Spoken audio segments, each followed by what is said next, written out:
Еркек ақша бермесе не істеуім керек дейді. Еркек ақша бермесе сұрау білу керек.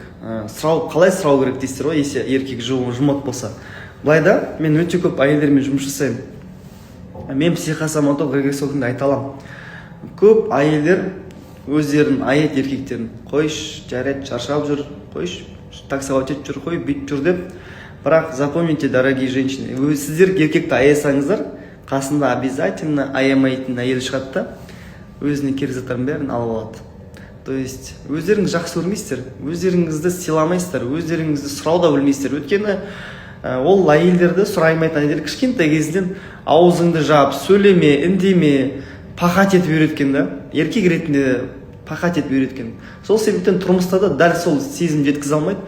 Сөйтіп үндемей жүреді. Еркегі 150 мың, 200 мың теңге межгор таксовать етушіңге риза болып жүреді. Сол үшін сұрап, үйреніңіздер, біліңіздер, сол кезде сіздерге ақша болады всегда.